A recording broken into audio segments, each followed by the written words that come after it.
Welcome, ladies and gentlemen. Adam Green here with nomorenews.org. It is August 21st, 2019, and today, returning special guest, author, and researcher, Christopher B0LLYN, my friend and return guest. Oops, there we go. Christopher B0LLYN at B0LLYN.com. Also on Facebook, Christopher B0LLYN. Solving 9/11 Books by Christopher B0LLYN. The great books, The War on Terror, The Plot to Rule the Middle East, we see unfolding before us, and Solving 9/11, The Deception That Changed the World. It's got a new book coming out as well, we'll get into later. Chris, thanks for joining us again. Happy to have you here. Thanks, Adam. It's nice to be with you. A lot to talk about. You've been on a bunch of times before. You've been censored. Some of your best videos have been censored. They're all shadow banned. There's a lot to talk about, so I'm glad you're here. I'm sure the audience is happy you're back as well. It's nice to be with you. So why don't we get started before we get into the news and all the stuff trending on Twitter today and the stories we're getting into, your new book. Tell us about your new book that you have coming out. Yeah. September 11th this year, my new book is the original articles, Volume 2. When I wrote Solving 9/11, the book, and published the original articles, that was in the spring of 2012. And since then, I've written about 100, 150 articles about 9/11 that deserve to be put into a permanent form, like a book, because otherwise they would eventually disappear from the internet and drop in a memory hole. So I decided that I had to put those 7 years of articles about 9/11 into book form, and that is Volume 2 of the original articles. It's going to be about 178 pages long, so it's about half the size of the original articles, Volume 1, but it contains very important articles. And you know, in preparing the book for layout, I've put some of these articles back on the internet to remind people of the importance of some of this research. Like there's one about Ari Fleischer, the Israel's agent in the White House, that I just put up on Facebook yesterday because it's really important that people understand, you know, who was in charge of communications for George Bush when 9/11 happened, because George Bush, of course, followed completely the Zionist line, word for word, and took us into war in Afghanistan, you know, now the longest war in U.S. history. And another article I've been putting up lately from the same book is about the person they call the mastermind of 9/11. They call him Khalid Sheikh Mohammed, otherwise known as KSM, who's been in Guantanamo for 16 years. And the thing is that, well, when we talk about this, the reason why Khalid Sheikh Mohammed, who is supposedly the mastermind of 9/11, why has this person not been in a U.S. federal court during the 16 years he's been held in U.S. custody? Mm-hmm. Yeah, I see you have a video up here about KSM because he popped back up in the news recently with this story. KSM could help 9/11 families in Saudi Arabia lawsuit if death penalty dropped. So you go over that update and talk about the background info. We'll get deeper into that in a bit here, but I just wanted to show this. I talked about how you've been censored so many times on my channel, and you just got censored recently as well. On you see, we got this number 2 video I've ever done is the interview I did with you over a year ago, and then just recently I saw you had an interview. And then remember after that, you went on SGT Report, and then he got that video a strike, in his channel I think got taken down right after that as well. He hasn't had you back on since then, has he? No, I think I've been on once or twice, but yeah, I see that video that we made in Washington, D.C. with the guy from Houston, Texas, that's been also censored. Yeah, that's what I was going to show you. The Conscious Resistance, who's done a lot of good work and documentaries about Epstein. He had an interview here with you, censored. I think they just have your name marked in the AI because a ton of the videos have been censored with you. Some of them have also slipped through, though.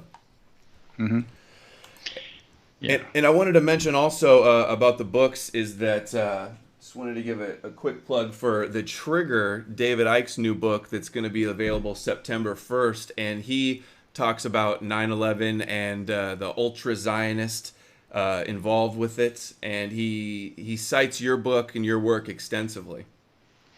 Yeah, that's very good. You know, Mm-hmm.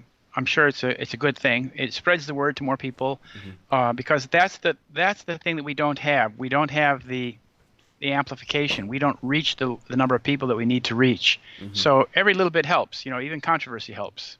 Right. Well, we're not reaching people because they're all. There's so many of alt media is controlled by Zionists posing as nationalist and patriots. That's what the problem is. Right. Right. Okay, well, let's get started with the latest news before we get into all the 9/11 stuff. Let's talk about what's trending on Twitter today a little bit. Top trending is the King of Israel, Trump's tweet that he did today. Also, Antichrist was trending, and yesterday it was disloyalty, King of Israel, King of the Jews. This stuff, this Trump saying. What's your thoughts on all this? Yeah, it's what you've been talking about. You know, as you said, for like the last year, about the messianic idea of these people, and the Trump being the savior of Israel, or the new King Cyrus, or what have you. But you know, the thing about Donald Trump that we've seen, you know, whether he's playing five-dimensional chess or not, what he is doing in real life is that he's serving his Zionist masters. Netanyahu gets everything that he wants. Sheldon Adelson, the billionaire casino magnate that funds Trump to a large degree. So Trump is serving them as the golem, as the servant, the Shabbat goy, and it's to the detriment of the United States. So the question that I've raised recently is, you know, is he at what point does Donald Trump's service to the state of Israel become treasonous? Right. I think it's already past that. I think a lot of people in the country are willingly, openly, knowingly committing treason. Hmm. Well, this is also where the Jeffrey Epstein scandal, Mm-hmm. you know, intersects with the what I call the crimocracy, is because, you know, obviously we've had three presidents in a row now who have all been supportive of the 9/11 lies and Mm-hmm. cover up, and the fraudulent war on terror, which is really a war of terror. It's not a war on terror. Mm-hmm. And this is treasonous. You know, what the mainstream media has done to the American people in the last 18 years since 9/11, and what our presidents have done, and our politicians, you know, congressmen, what have you, is treasonous. Mm-hmm. They've sold the country out, and this is where like I said, the Jeffrey Epstein case intersects, because the Jeffrey Epstein blackmailing operation, it's not being done by Jeffrey Epstein. It's a much bigger group. You know, we know that he's connected to these mega Jewish billionaires who are basically very, very highly paid agents of the state of Israel. Steven Spielberg, the Bronfman brothers, Ronald Lauder, what have you. Steinhardt. And Steinhardt. And these people are connected to 9/11, and they're connected to the political elite in this country. So it's like, you know, this is the mechanism they use to enforce and to control the political establishment. It's like they've completely hijacked the country, and now they're trying to pass laws that you can't talk about their control, you can't talk about their loyalty, you can't call them racist, and they're declaring war on so-called anti-Semitic, white supremacist, domestic terrorists. And Trump's calling Yeah. for red flag laws, and he's calling for the death penalty for hate crimes. It's like the Twilight Zone. Well, yeah, it's a twilight zone, but what really the discussion that has to happen about supremacism is that the very real and the very toxic supremacism that is existing in the United States and the world today is Jewish supremacism. And this is not any sort of like boogeyman. This is a very real thing. Jewish supremacism is taught in the yeshivas in Israel and the United States. It's taught in schools in the United States that receive taxpayer funding. these yeshivas in New York and across the country. They get tax exempt status. They receive all kinds of money from the taxpayer. I think they're Pocket. even the recipients of the kosher tax, where all the Yeah, kosher money goes to. they get all kinds. They get all kinds of money. They get money from taxes, just as schools, as charitable institutions, as nonprofit institutions, as religious institutions, what have you. But what they teach in these yeshivas is Jewish supremacism. And there's a very good book by a guy named CHRlSTOPHER about Jewish supremacism. I have He it. was Yeah, an I read Israeli it. who was a professor. Yeah, and this is a very real thing. He also wrote the Jewish history, Jewish religion, the weight of 3,000 years, also about Jewish supremacism. But this is what is taught. And like I talked about this Ari Fleischer, who was the communications director, the press secretary for George Walker Bush when 9/11 happened. He was a member of Chabad, a Lubavitch Chabadnik, Really? and they are Jewish supremacists. So here you had the person who is in charge of how the president communicates to the American people being a Chabadnik, one of these Jewish supremacists. And so that's very real. That, what they talk white supremacism and black supremacism and whatever, that's not nearly as toxic or as real as what we have with Jewish supremacism. Because the Jewish supremacists are in the highest level of the executive branch, what have you. Go ahead. Well, it's obvious that the real power is Jewish supremacy and not white supremacy, because if you look at what the narrative is in the establishment, in the media, in the government, it's all rhetoric against white people. And if anybody tries to even talk about Jewish supremacy or Zionism, those are the ones that are censored. And then these hate groups, these smear terrorist groups like the ADL and the SPLC, will defame you and attack you and try to get you put out of business and put on the streets or locked up. Yeah, well, so let's be honest about it. Let's put these things in a spreadsheet side by side. White supremacism, Jewish supremacism, Asian supremacism, what have you, Jewish supremacism, and see which one has all the X's, which one has all the categories filled.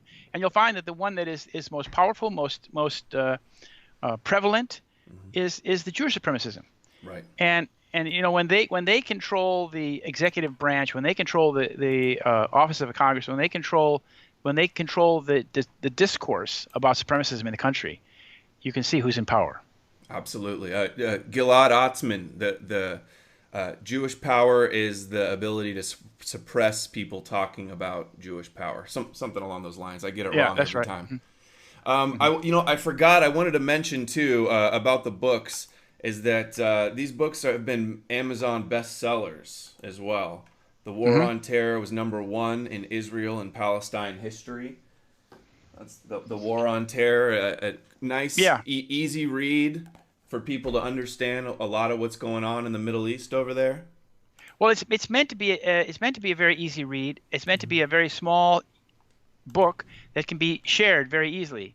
A low production cost, very easy for people to buy multiple copies or to share their copy with somebody else. You can read it in a couple hours, and by reading it, you'll understand how 9/11 and the War on Terror are basically two sides of the same coin. And it's a counterfeit coin. It's a fraudulent coin. But that coin has robbed America. The War on Terror is the longest and most expensive war in U.S. history. And, it's had a huge effect on the American people and the American Republic.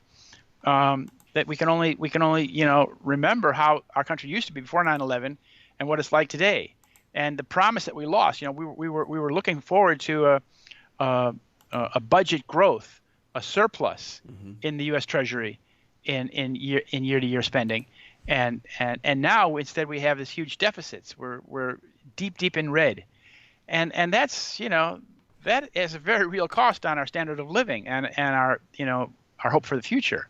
So people have to understand that the War on Terror, we've been tricked about the War on Terror, we've been hoaxed about the 9/11, and what my work is all about, the Solving 9/11 books are all about, is exposing the fraudulent War on Terror and exposing the network behind it. Because if you don't understand who's behind it and the strategy of the fake War on Terror, you will not be able to find your way out. You need to understand what it's all about. Absolutely, and all the people that are covering it up, you know, I don't want to get too off track into Alex Jones, but just the way he kind of Hmm. led and co-opted and controlled and gate kept and was a limited hangout and pushed disinfo Hmm. on 9/11 is so shameful. Really, he's an accomplice, Hmm. Hmm. Yeah. posing as the leader. Yeah. Anybody who has trafficked disinformation intentionally about 9/11 and the war on terror is serving the people who did 9/11. Hmm. And so, if you're ignorant and you've been misled into supporting the war on terror and the 9/11 lies, that's an innocent crime. Hmm. But if you do so willingly, if you know that these are lies, and you're trafficking these lies on the internet or whatever, then you're complicit. You're complicit in the overall crime. Hmm. Okay, and then before we get into the 9/11 topics, we have Hmm. a little bit more on this Trump and King of the Jews and King of Israel and Antichrist. Just look, this isn't the first time he says this. We have the most Zionist president ever, completely conquered by Zionism. Look at this. Look at some of these headlines I tweeted out. Trump promotes claim Jewish Israelis love him like he is King of Israel and second coming of God. And then he just doubled down and said that he's the chosen one to deal with China. Here's Politico. Pompeo says it's possible Trump was sent to save the Jewish people. Adelson said to hail Trump as likely best president for Israel ever. Adelson says all he cares about is being a good citizen of Israel and a good Zionist. And this is who's Hmm. openly buying off our politicians. Yeah. Trump, I would win 98% of the vote if I ran in the Israeli elections. Like, how insulting is this to America? He ran Yeah. as an America first, make Yeah. America great again. Go ahead. And this is the guy who often reminds people that I'm the president of the United States of America. He likes to say that, as if to underline that he's not the president of Europe or Mm-hmm. the Middle East or any other. So here he's saying, he talks about, again, serving Israel. Of course, the Israelis like him because he's doing everything to help them. He's done illegal. He's supported illegal moves like the annexation of the Golan Heights and the East Jerusalem. And he's doing everything he can to wage economic war against Iran. And the Iranian situation is just going to get more and more serious as the days go by, like with this freighter that's now headed for Syria or Greece, whatever. Mm-hmm. And the United States and Pompeo, they want to seize this Iranian tanker, the one that was held in Gibraltar. So it's like one thing after another, and that's the thing. If Trump, one way or another, gets us into a war with Iran, that would be catastrophic. Mm-hmm. As if Iraq wasn't catastrophic enough, this would be even, really serious. And at some point, the American people will have to say, are you really the president of the United States, or are you serving a foreign interest? Are you serving the state of Israel? Just the other day, somebody asked him, what do you think about Ilhan Omar calling to cut aid to Israel? And he just said, no, no, no, no. It's Yeah, I remember that. it's sickening. And then there's even more too. I mean, it's just everywhere. No, 98% of the vote. And then there's these two. Miriam Adelson hopes there will be a biblical book of Trump. Talk about lunacy. Israel renames Yeah. Golan Heights town Trump Heights in honor of U.S. President. As they're taking down America's founding fathers and generals and stuff, they're removing our history and naming stuff after Trump in the occupied Golan Heights. Yeah, yeah, right. New Western Wall train station to be named after Trump. Yeah, This is just it's Yair Netanyahu, Trump a rock star, best friend Jews ever had. yeah,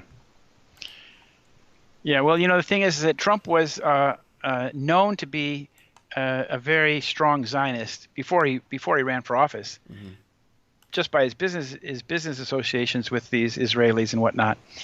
And then the bankruptcy, that he's been bailed out, I think, 3 times by the Deutsche Bank, and The so we knew Rothschilds that and Wilbur Ross. Yeah. yeah, so we knew that he was a Zionist. But the thing is that, the Zionist enterprise is morally bankrupt So it's like, how far can they go? How far can they go with this bankrupt horse? I don't know. It's like at some point reality is going to hit them in the face.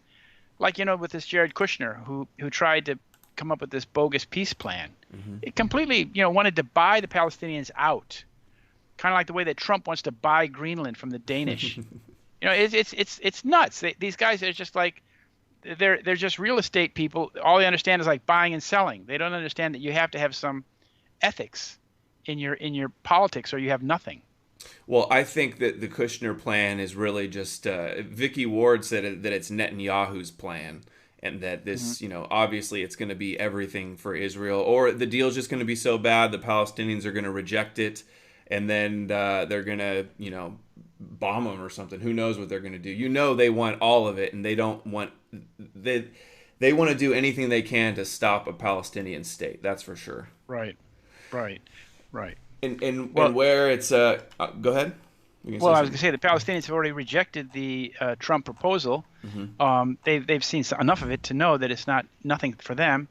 And furthermore, the Trump agenda has been to basically cut all aid and financing to the Palestinians, to squeeze them financially, in order to like force them to accept this deal.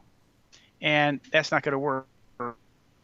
The Palestinians are proud enough and strong enough to resist that kind of treachery. Yeah, and they say that they're still going to release the peace deal details after the Israeli election, once if Netanyahu gets back in. And then also Trump spreading anti-Semitic trope by accusing Jews of disloyalty. That was yesterday, saying that you Democrats better vote for me, or otherwise you're not Yeah, loyal to Israel. And literally the day before, all the Zionists were going crazy because Ted Lieu said that Ambassador Friedman had allegiance to a foreign power, and they're like, "Ooh, do a loyalty trope, do a loyalty trope." right, right, right, right. And then he Well, calls that them he calls American Jews, that Netanyahu is your prime minister. I mean, this is what he believes because he's just surrounded by Israel First Zionists. So he thinks yes, this is just the way it is for American Jays. That's what was trending yesterday, was American Jews on yeah, all day. yeah, Okay, that's right. what story you want to start with? The Ari Fleischer, the KSM. Or why don't we get this one out of the way real quick, since we won't Okay, go on it too long. The Architects and okay, Engineers Building 7 study to be released September 3rd. Your yeah. thoughts on that? Well, I haven't seen the final printout of the study, but I'm Hmm. sure that it's that the building could not have fallen symmetrically at the free fall speed without having been compromised with explosives in the core columns, what have you. Same thing with buildings 1 and 2.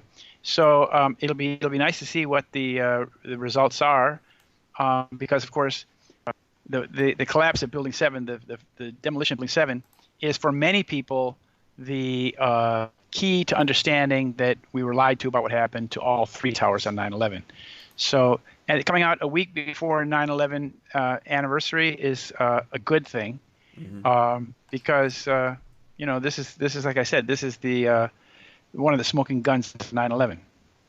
Well, we all know what they're going to say is they're going to try to dismiss it as an anti-Semitic conspiracy theory again, which isn't that I find that so interesting that when 9/11 first happened, you heard about the celebrating Arabs, which was the dancing Israelis, and then Hmm. you did an article, and then the ADL attacked you, even though you Yeah, didn't mention anything about Israel behind it yeah. or anything like that. Yeah, that was like in September, October 2001. I wrote about the eyewitness evidence of explosions at the World Trade Center, Okay. and I quoted things like People Magazine. That People Magazine didn't get the memo. They had a couple eyewitnesses in their September 27th edition, where they talked about the explosions that they witnessed inside the World Trade Center. One was a firefighter, one was an employee of a company, and but the title was Eyewitness Evidence of Explosions in the World Trade Center. It came out in the newspaper I wrote for, American Free Press, a weekly paper in Washington, D.C. Like I said, it came out a couple weeks after 9/11, and I was attacked by the ADL, the Anti-Defamation League of B'nai B'rith, which for me was very telling, because they talked about me writing articles for the anti-Semitic mill that the newspaper was, Mm-hmm. but the newspaper wasn't anti-Semitic, and nor was the article anti-Semitic. So it was, for me, it was like an indication of, how the woman protesteth too much. Mm-hmm. Here we have the ADL of B'nai B'rith, a Jewish secret organization of Zionists, complaining that my article about evidence of explosions in the World Trade Center is anti-Semitic. Mm-hmm. Well, they were showing themselves they were revealing themselves as being part of the operation to squelch any discussion. And after that, one of the first radio shows I was on a year or so later was Fox News, where they had me on Fox News, and they did the exact same thing. As soon as I started talking about 9/11, the first question the guy wanted to ask me was something about my position on the Holocaust of World War II, and I said, "What does that have to do with anything?" But that's what they would try to do. They tried to portray my 9/11 research as being anti-Semitic, which it's not. It's not. It's not my fault that the people who are behind 9/11 are tied to the Israeli military establishment. It's not my fault. Mm-hmm. That's just what the facts show. Yep.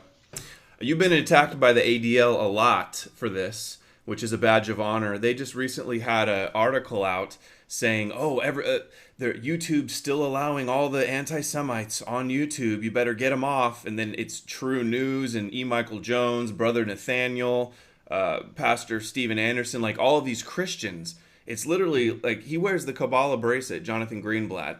And their job is very simple, to protect the Jewish people. They have offices in Israel. They're basically a branch of Israel, of Mossad probably. And they're in our country smearing anybody that criticizes their hegemony, their agenda, what Israel does. It's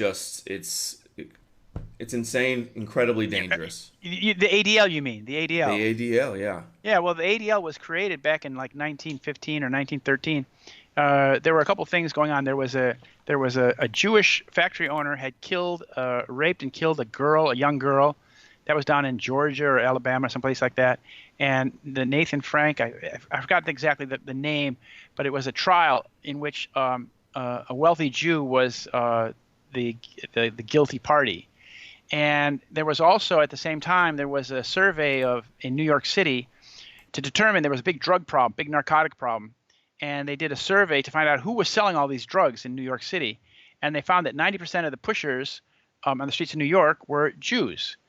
And because they had Jewish criminal networks and Jewish criminals that needed protecting, this guy in Chicago created the ADL. They created the ADL, and it was made out of B'nai B'rith. It is part and parcel of the B'nai B'rith, which is a Jewish Zionist secret organization. Another subsidiary of their organization is a group called Hillel, which is, again, at every single college campus in America, there's a Hillel house where Jewish students are basically instructed in Zionism and protecting the state of Israel.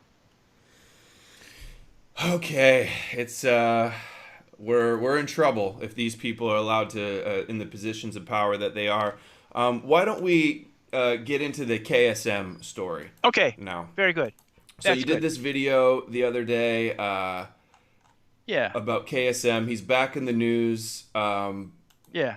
Tell us about it. The background, the updates. Well, okay. The thing is, Khalid Sheikh Mohammed, I've been writing about this guy for a while because we only have seen a couple pictures of him. We've been showing this kind of like heavy-set guy with an undershirt on. That's the one. And we've been told that this is Khalid Sheikh Mohammed, that this is the mastermind of 9/11. And this is what we were told by, the Bush-Cheney organization and every president since then. And that we've been told that this is the reason why Guantanamo prison facility has to be kept going, because we have some very, very bad people there, like the mastermind of 9/11, who they say this person is. Well, the thing is, I came across some articles back in 2003 that came from Pakistan that said that basically raised questions about whether Khalid Sheikh Mohammed had been killed on September 11, 2002, 1 year after 9/11, in a shootout in Karachi, or whether he had been actually arrested a few months later in another raid in Rawalpindi, also in Pakistan. So there were questions. The article said that the Pakistani authorities and the U.S. authorities who were part of this operation both knew that really Khalid Sheikh Mohammed had been killed in one of these police raids, the raid in 2002, in September 11th, in Karachi. Well, so with this information, that there was question about if this was really the person, I looked more into him, and the question is if this guy is really the mastermind of 9/11, why isn't he brought to trial in New York City or Washington, D.C.? And the federal government and the New York authorities always have an excuse why he cannot come to the United States. This most recent a story about him is that he's wanted to testify in a trial in which the defendants are this Saudi Arabian kingdom. There's one of these get-rich-quick schemes where they're trying to sue Saudi Arabia for being involved in 9/11, and they want him to be to testify. But again, the authorities down there in the Guantanamo brig won't let him. They say it's not, we can't let him come to the United States now. Why? If this guy's really the mastermind, why is he put on trial? Well, when you look at the transcripts that I've written about this Khalid Sheikh Mohammed, there's one thing you find that's very strange, is that this person can barely speak English.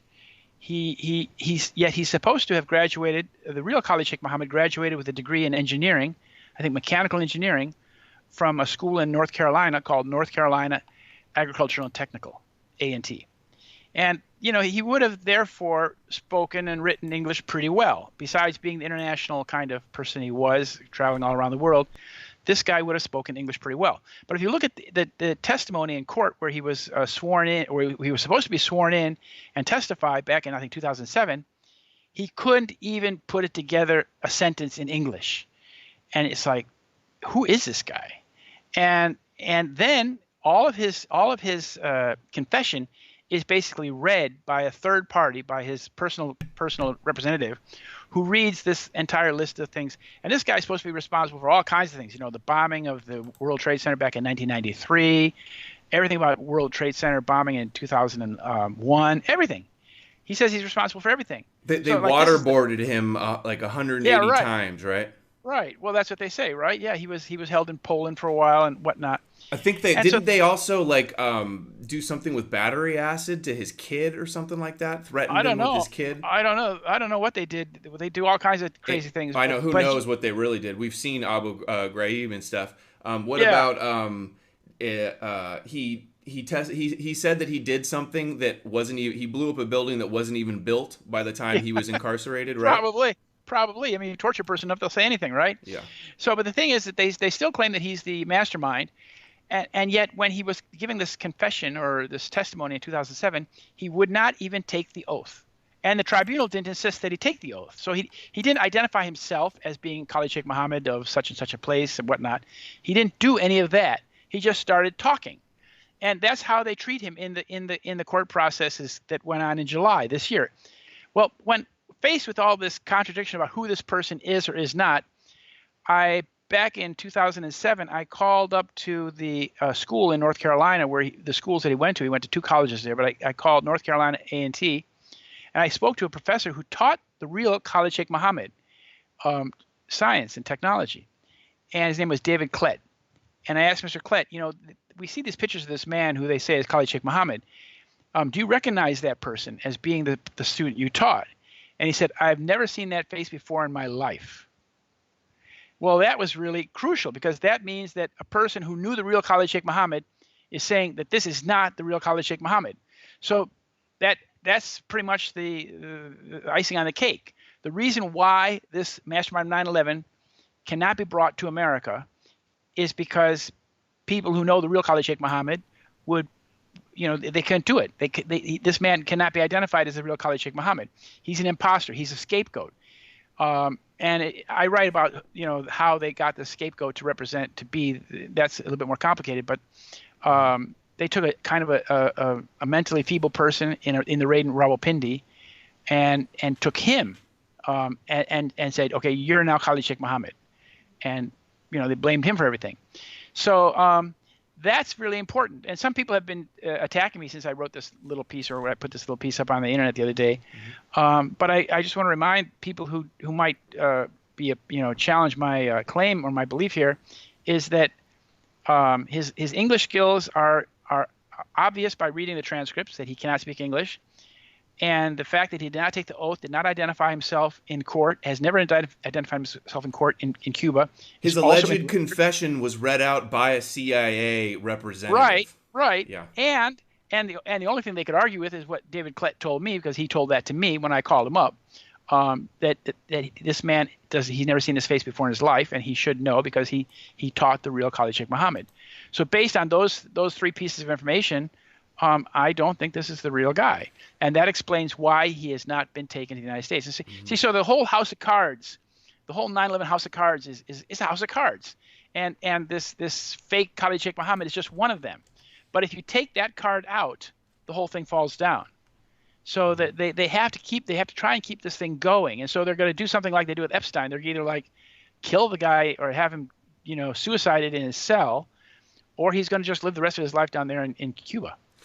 Well, just for the sake of argument, even if it is the real KSM there, it still doesn't mean that his confessions are real or that he really did it. And they've got all other people locked up down there. They call them the 9/11-5, and none of them are allowed to have any trials. They have to have, if anything, it's secret military tribunals, even though, like, there was a thing where Obama said that they were going to have the trials in New York, but then they backtracked and didn't do it.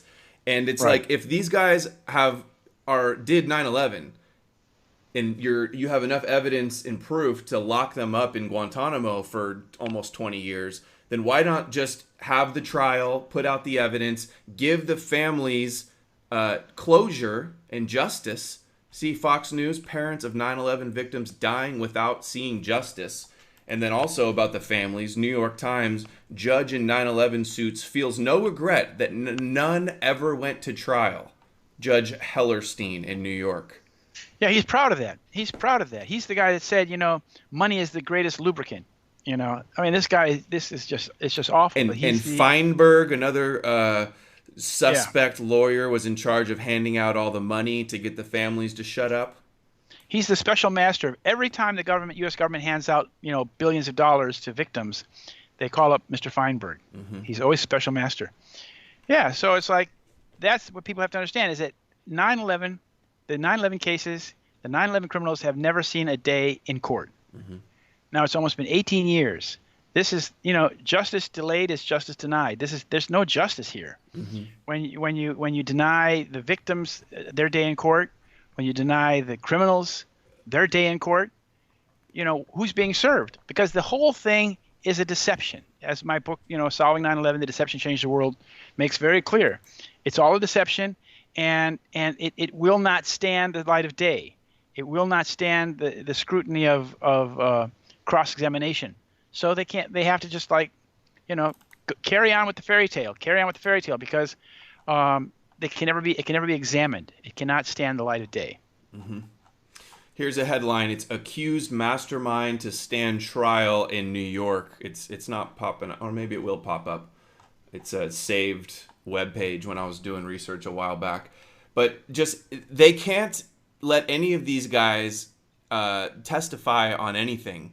And they can't show the proof because, one, they probably know that the CIA and Mossad was working with, or Saudi Bandar Bush was working with the hijackers to do this. So they can't let them go to trial and let out any classified information. They've literally used that as an excuse as why they can't have a trial, because it already happened once with one of the people and it blew up. We have out of the Independent, 9/11 report, secret 28 pages reveal indirect link to Saudi prince. Yeah, but yeah. Bandar Bush. Go ahead. The 28 pages is a bit of a red herring. I mean, because it's some Saudi guy helped a couple of Saudi students pay their first month rent in San Diego, a year or so before 9/11 happened. But the thing is that these people, these two Saudis, were supposedly on the plane that hit the Pentagon, but that's not proven.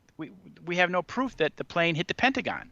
So saying that these two guys were being sponsored for a crime, which we don't have yet factual evidence to prove.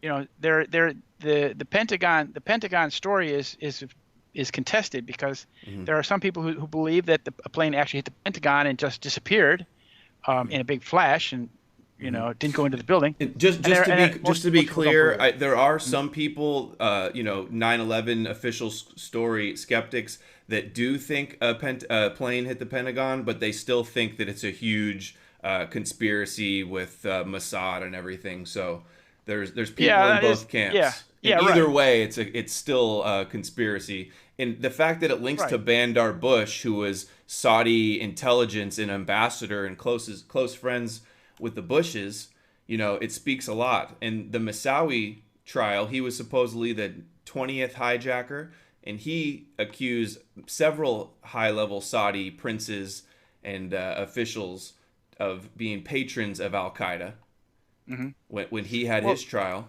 And they say, he's just psychotic and has grandiose delusions. I've heard that before. Yeah, but the thing is that the Saudis were the sponsors of Al-Qaeda.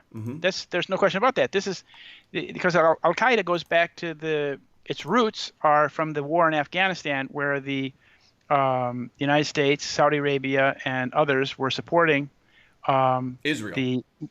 Israel was one of the main players in creating these mujahideen who became Al-Qaeda in 1994 and Taliban when they were Afghans. And this was when it started in the 1980s when Charlie Wilson, he was the congressman from Texas who got money from Reagan, got money from Congress to match funds from Saudi Arabia and maybe Qatar. And the money was then given to Israel. And Israel was bringing weapons from Lebanon that they captured on the battlefield in Lebanon in 1982. And they were bringing these weapons to Pakistan, all known to the Pakistani government. So Saudi Arabia was, of course, one of the long-term sponsors and funders of Al-Qaeda. And that goes back to the war in Afghanistan against the Soviet Union. So it's, and Al-Qaeda, of course, was not really a group. It was Al-Qaeda was the list of all these people that had been trained by Israel and funded by the United States and Saudi Arabia to fight Red Army in Afghanistan. Yeah, look at this. Karzai calls Al-Qaeda a myth and denies that 9/11 attacks were plotted in Afghanistan. And of course. Not just the Bandar Bush connection. Yeah. This is funny too. Jerusalem Post: Saudi king blamed Mossad for 9/11 when it first happened. He strongly thought it was Mossad. All of their high-level officials did. And then, of course, they know the history. They know the history. They didn't believe the CIA at first. And look at this. I'd never even heard this before. The Saudis eventually altered their position after Al-Qaeda bombed 3 Western housing compounds. At that point, Crown Prince Abdullah said to me that he understood that he had a problem. So it sounds like they bombed them until they admitted that it was Al-Qaeda. Yeah, I think that's probably the Khobar Towers and things like that down in Saudi Arabia they were referring to. Yeah. And then Jerusalem Post: Mossad Saudi intel officials get along well, says the former chief of Mossad. So they've been going back to the Safari Club, decades ago together. Are you there? I'm sorry, guys. I think I lost him. Chris, are you there?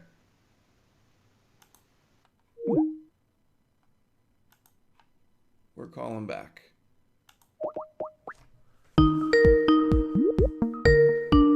Hello? Hey, you cut out. I don't know how that happened. I know. Can you hear me? Can you still hear me? You know who's don't want us talking about this. Yeah, I hear you now. Oh, good. Yeah, well, let's keep it honest, and we should have no problem. Oh, we're honest. I'm just reading headlines here. Jerusalem Post: Mossad Saudi intel officials get along well, says former chief. So it just shows this connection. That's one thing. Like I made my book War on Terror is a lot about this. Is because in 1983. When they began arming these mujahideen in Pakistan, with the approval of the Pakistani government and all that, the person in charge of the training of the military intelligence unit that did this was Ehud Barak, And Ehud Barak is, of course, a big player in the Jeffrey Epstein case. He's also the first person who explained 9/11 to the world on BBC TV and Sky News on 9/11, and he basically blamed the man that his guys trained, because the Israelis trained Osama bin Laden. He was trained by a guy named Muhammad Ali, who was a Hebrew-speaking Egyptian. So, and it's very similar to this. And his family's all tied in with the Carlyle group and the Bushes as well, too, and all those. There's a lot of Zionists in that Carlyle group. Oh yeah, and it's very similar to like this mega group, this group called Mega. These are the very big billionaires like Steven Spielberg and the Bronfmans and Ronald Lauder. This is this mega group of very rich Jewish Zionist billionaires who help Israel. And they were created in 1991. And this organization, this group of billionaires, Jewish billionaires, was created at exactly the same time when Yitzhak Shamir, the notorious murderer and Zionist terrorist, when he was in power. And that is the group that was funding and operating this whole Jeffrey Epstein case. So it's like, you have to understand who is actually behind the creation of these groups that we're talking about, whether it's a mega group, in the Epstein case, or whether it's Al Qaeda. So, just calling Al Qaeda, it's an awful thing. You have to understand who created it, who funded it, whose brainchild is it. Right. The mega group. I saw you shared a Whitney Webb story, getting into all that stuff. Yeah. Well, it's very good. But see, the thing is that like with this creating Al Qaeda back in the early 1980s, is that they needed to create the enemy. They needed to create the boogeyman. They needed to create the Islamic foe against whom they would wage war. And that's what they've been doing for the last 18 years. They move, whether it's ISIS or ISIL or Al Qaeda, they move these terrorist entities around on the chessboard and then attack where they are. And in doing so, they've destroyed significant cities in Iraq and Syria. They've just completely devastated cities like Raqqa in Syria, Mosul in Iraq. Like similar to what they did in Dresden in 1945, completely wiping out the city center. 80% of the cities have been destroyed. 80% of each of those two cities I just mentioned have been destroyed. So they create this entity. They make the attack. They destroy the country, put millions of people on the road as refugees. And I'm speaking to you from Sweden, where there's a lot of refugees from the Middle East. Oh, really? In your area? Oh, the whole country, the whole Europe. Europe is full of refugees from these wars and from the clash of civilization. Afghanistan, Iraq, Somalia, Syria, Africa. It's everywhere. I did some videos kind of about that last week. I want to give a quick plug too. It's white supremacist terrorism trending, Trump and the end of the Christian West, and the anti-white conspiracy theory kind of goes into that. Why Sweden and so much of Europe is being so much mass immigration. Inundated. Well, but they create this problem. This was a known thing that they by pushing this mass immigration into Europe, it's bound to create what you might call a right-wing reaction. There's going to be patriotic people who say, "Wait a minute, we don't want to see our country overwhelmed, inundated with people from the Middle East or Africa." That's natural. That's normal. People don't want to have their culture swamped with people from another culture. Nobody does. So this is all part of the plan, all part of that those points that you brought up before. It's all part of the plan, and it's a very evil plan. But if you understand who's behind it, and why they're doing it, at least you have a chance of at least understanding it, if not stopping it. Speaking of the plan, I tweeted out a summary for what I think the plan is, and it's anti-Semitism, calling everything a conspiracy, attacking white supremacy, so-called white supremacy, new hate crime laws, labeling anybody that stands in the way of the Zionist New World Order a domestic terrorist, mental health laws, red flag laws, and capital punishment for so-called hate crimes and anti-Semitism, total tech domination and censorship and control of all information, massive wars, one world currency, one world government, one world religion, Noahide, which is Noahide laws under Chabad control, Third Temple, Moshiach, world domination, all according to prophecy. And then after I do that, now 2 days later, it's Antichrist, King of the Jews, trending with Trump on Twitter. Yeah. Why can't I see the screen? I don't see. I don't. I don't see the screen. Oh, I'm sorry. That might have been when it cut off, it disappeared. Yeah. There Okay. we go. Yeah, because you're right about those points. But the thing is that with my 9/11 research is that 9/11 is the Achilles heel of this network of this gang, this international gang, because from 9/11 we can identify the people, particularly from the cover-up. We can identify the people involved in this crime, and because this crime is such an atrocity, a terror atrocity, a mass murder, these people can be prosecuted. So all it's going to take, of course, is the political will to prosecute. That's why these culprits have to maintain control of the president of the United States. That's why we see one president after another basically serving the state of Israel. Because as soon as we get a president, if we can manage to get a president in there who is not beholden to the Zionists, then we have a chance of getting our country back. But until we can do that, until we can root out this evil cabal, which is destroying our nation and destroying our civilization, destroying it's the not world. going to get better. Yeah. 9/11 and Trump, they're two huge Zionist power moves, but they've also helped. They're so blatant and overt that they've helped they made it easy to wake people up, and almost Alex Jones's over-the-top shilling for Trump and shilling for Zionism really exposed himself as like the top controlled opposition Judas goat, and his huge flip-flops and his just ridiculous lies have really woken a lot of people up.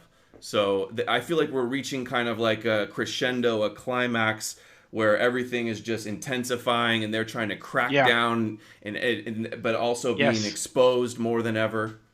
Yes.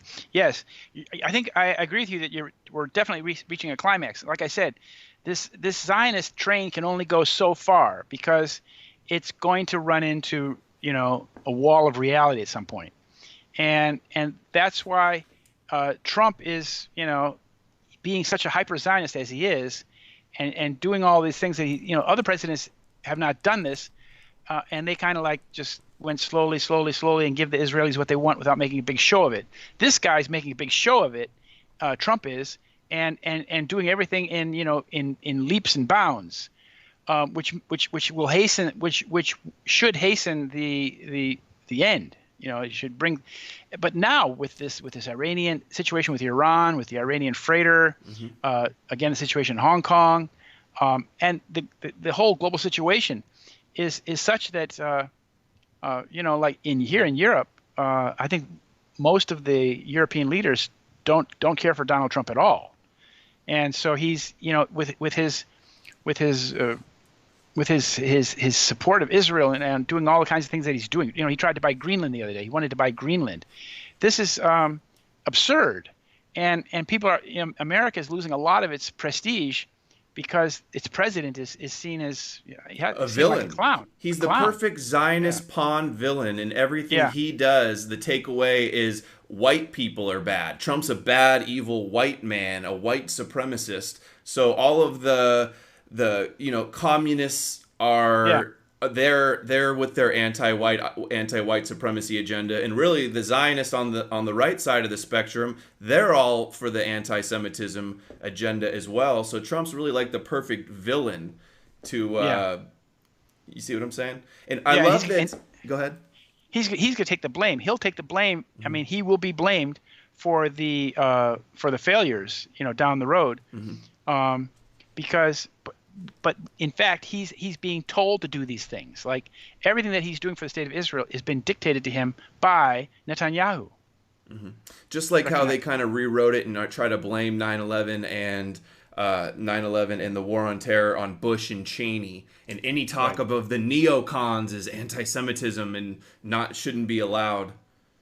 Right. The shadow government cannot be talked about. While the puppets that are on the stage are the only ones. The buck stops there. But that's not the case.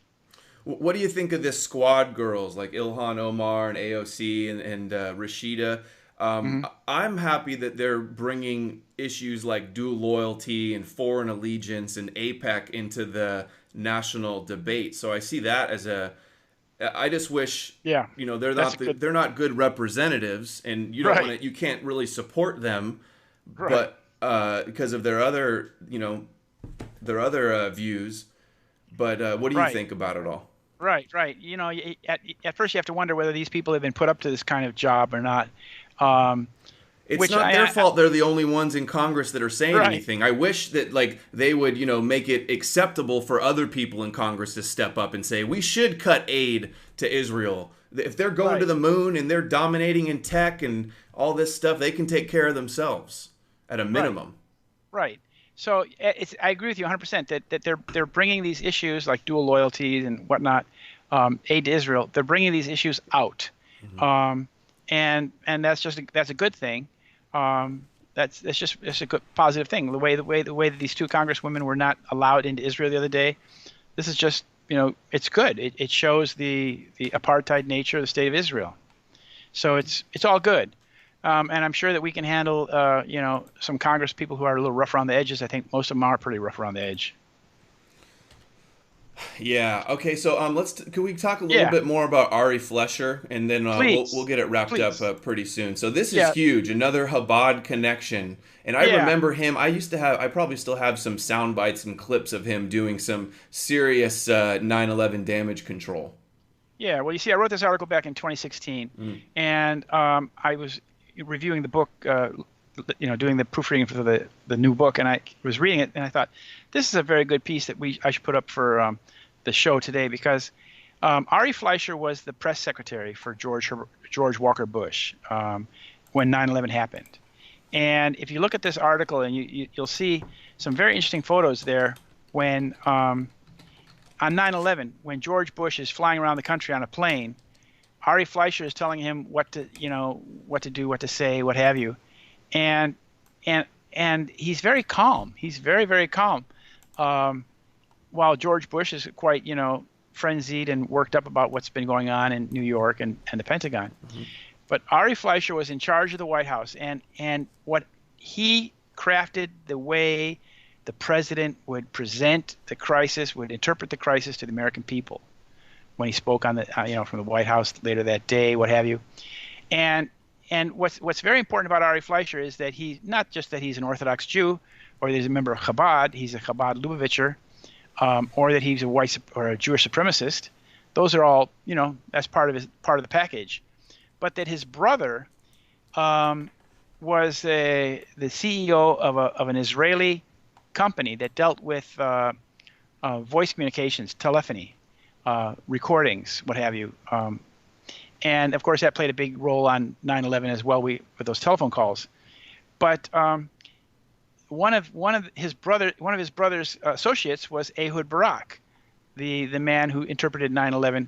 Yeah, go down a little bit to that picture there. Mm-hmm. Oh, there you see they are in Florida, and he's basically telling the president what you need to say, how you craft a message. Yeah. Go down further. There's another picture when they're on the plane. Mm-hmm. That one there. They're on the plane. You see the president is kind of worked up and concerned, and Ari Fleischer seems very, very cool about the whole thing. Like what? New York City's just been bombed, and Washington's been bombed, and he's very cool about this. And how do you present this? And of course, then the president gave the Israeli Zionist narrative, blaming Osama bin Laden, calling for a war on terror. You see, all of that was prepared for him. That spiel, that interpretation. There you have him in the black cube in his Chabad outfit. Yeah, and this is the guy. This Ari Fleischer is the person, and his brother then was in charge of doling out property in Iraq, occupied Iraq. And remember that Netanyahu met with the Rebbe, the Chabad leader, and he said, "Do more to hasten the Moshiach. You got to do more." And then now there's a Chabad agent right there next to Bush doing the whole thing. Right. And this idea, people try to blame Bush for 9/11, an inside job, which is kind of a misnomer. But Bush Senior was actually got hated by the Zionist lobby. He wanted to not fund some money for settlements. That's right. In 1991. Yeah. In 1991, he didn't want to fund the settlements. He got in big trouble with Yitzhak Shamir, and that's when they created this mega group of these American billionaires to serve Israel. There he is in Iraq. That's his brother, dishing out the spoils of war. So what I'm saying is that when George Bush was the president on 9/11, his press secretary, the man who was his communications advisor, would simply make a phone call to his own brother, this guy, and he would be directly connected to this link of Israelis, high-level Israeli military guys, including Ehud Barak, who was on the same, and same team. Well, all of them were. Yeah, but Ehud Barak is very important because Ehud Barak is the person who gave the interpretation of 9/11. Ehud Barak is one of the high-level players in the 9/11 story. Yeah. And of course, you find him in this Epstein case as well. He was in the elite commando forces back with Netanyahu going back decades too. He was the commander. He was the commander of that force, and then later he was the actual chief of staff who ran the entire thing. He was the chief of staff. This Ehud Barak is Israel's most highly decorated soldier. So he was prime minister as well. So, this is the guy who certainly knows how 9/11 was carried out, and by his proximity to Ari Fleischer, George Bush was speaking the Israeli narrative. Yeah, this could be just a fake photo op of him trying to look concerned, but there is a good chance that he was worried for his life. I remember there was stuff like a threat on his plane, and that they were like flying and kept him in the air out of the loop. And like his dad said that there was 1,000 lobbyists on the Hill of AIPAC and ZOA and all the Zionist lobby that were going after him for this settlement thing. And then also important to note that Clinton was, they said, to be blackmailed with the Monica Lewinsky tapes, and Bibi was trying to blackmail him to release Jonathan Pollard. And not to mention, Reagan was tied in with all these Zionists, and Roy Cohn, and probably blackmailed as well, completely controlled. And Lou Wasserman. I mean, that's the way our presidents have been ever since Kennedy. We've had Zionist puppets, in the White House. But now it's gotten to the point where, the Zionist puppet Wilson, is going really... back to Wilson, right? Oh, yeah. World War I. Yeah. Well, that's amazing. Another Chabad connection to 9/11. And not to mention, all the other connections of Zelikow and Chertoff and Wolfowitz, Pearl, all these guys. They had, the sister group over in Israel. I can't remember the name of it. Office of Special Plans, I think, and PNAC and Clean Break, and it's just everywhere you look. Yeah. But that article about Ari Fleischer is important because when you get into the details, also the company that his brother was running, it's called B0LLYN Company. B0LLYN.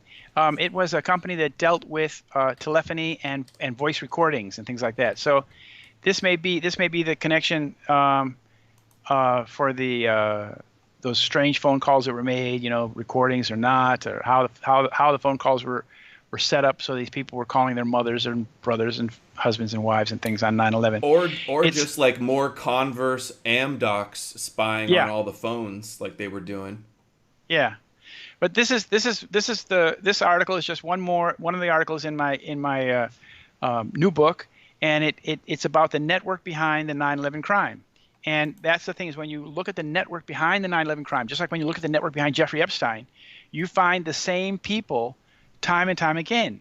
So what does that tell you? It tells you that the gang, the enterprise that we're up against, is really not multiple factions, but it's one faction, one crime syndicate that is ethno-religious. It's a Zionist enterprise, and it's connected to the state of Israel, and it's very, very well organized at many levels, and that's what we're up against. My And they buddy are, Jake just tweeted it out yeah, pretty good here. He says, Bolsheviks, Kosher Nostra, Putin, Chabad Lubavitch, Kushner, Trump. His ties to the Jewish-Russian mafia are extensive. yeah. Mega, And throw mega group. he's talking about Trump, isn't he? Or who's he? I don't know exactly what he's talking about here, but just he seems Ties. like he's naming the right culprits to me. Yeah. Yep. Mm-hmm. Well, that's the case, and that's what the evidence shows.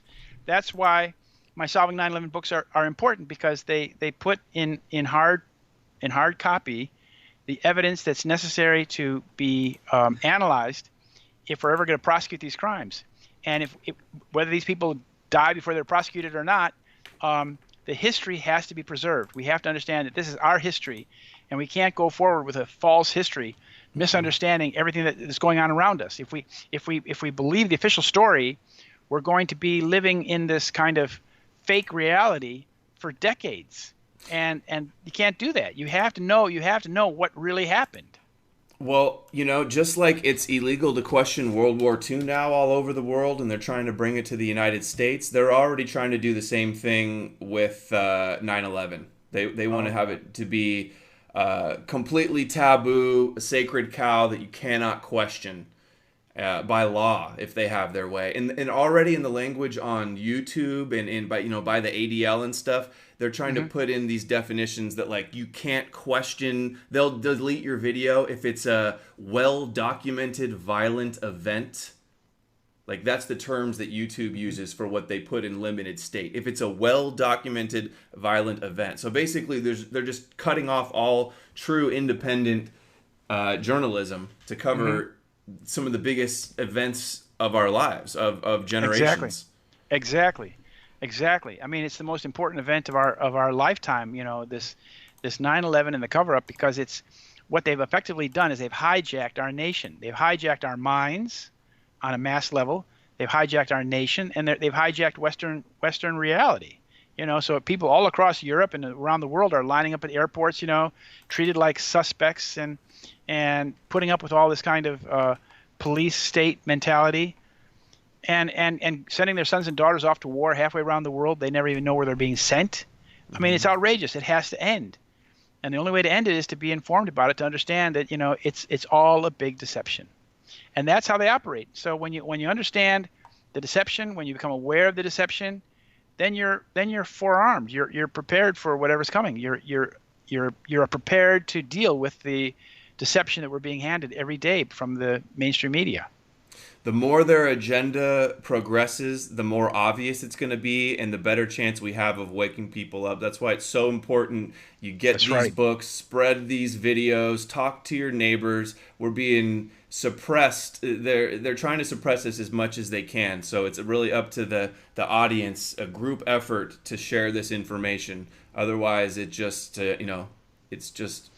ones and zeros on the internet. That's right, and you're doing a great job, Adam. You're doing a really good job. You're reaching a lot of people, and you're hitting all the nails on the head. So keep it up. Thank you so much. You as well.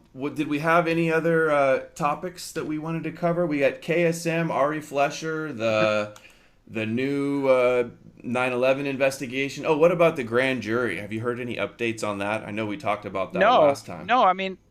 No, grand jury is by nature a secret behind closed doors thing. So we won't hear anything until something comes out in the terms of indictments or something like that.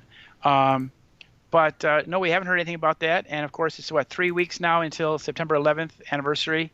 So it's unfortunate that a lot of people don't even think about 9/11 until it rolls around every year. And then it can't be like that, because 9/11 is the seminal event of our time. And we have to treat it with it deserves the consideration and thought that what we've been exposed to, what we've been given, is a pack of lies, and it's very hard for people to accept that, because it means that you cannot have faith in your government anymore. You can't have faith in the media, because if the government and the media are lying to us about 9/11, it means that they are controlled by the people who carried out 9/11. And that's a very difficult pill for Americans to swallow. But that's what the evidence shows. And the media is never going to admit to it. Because we know Right, right. because the Zionists clearly control the media. Did you see that new documentary? It's called The Occupation of the American Mind. Yeah, I have seen that before. Yeah, that's the one. Is that the one with Roger Waters? Yes, yes. The Pink Pink Floyd one. Floyd Yeah, narrates it exactly. I mean, it yeah, just yeah, proves yeah. beyond any doubt that they completely control American mainstream media. Of course, they own it. I Hmm. mean, that's why they created people like Mr. Murdoch. Hmm. They created Rupert Murdoch because Murdoch was put in position by the Rothschilds to buy up all the media, so they can control the narrative. They can control what American people think and know, and it's been very successful. Very unfortunate. All right, Chris. Well, I know I told you we'd go for about an hour. I really appreciate your time. It's always good to talk with you. I think I've probably done more videos with you than anybody else in alt media, so I really appreciate you always taking the time to cover this stuff with me. Well, thank you. Thanks, Adam. Thanks for having me on, and thanks for all your effort. You're doing a great job. I hear all kinds of good things about you. So you're doing a good job, and you're reaching a lot of people. So just keep it up. Thank you. All right, Hang everybody, in make there. sure B0LLYN.com, follow him on Facebook, Christopher B0LLYN, the YouTube channel, Helja B0LLYN, Helja, and then Yeah. Solving 9/11 Books on Facebook, also on Twitter, B0LLYN_CL. And of course, pick up the books, all available. Best to get the books from B0LLYN.com, right? And can people pre-order the new book that's coming out on 9/11 in a few No, I'm not weeks? doing any pre-orders on that. That'll be Hmm. out September 11th. But yeah, they can get the books through me or from Amazon. But I'm going to offer a package deal on the new book, and it'll be a $20 book. So, but it really worthwhile, because when you have this information at your fingertips, when you understand the factual basis for the whole thing, then you're really prepared to deal with it. Right. So thanks all for your help, and excellent conversation. All right. Thanks, Chris. All right, guys. Closing out. Until next time, I'll see you in the next video. Let me know in the comments what you think. Like, share, subscribe. Very important to get this out. See you in the next one.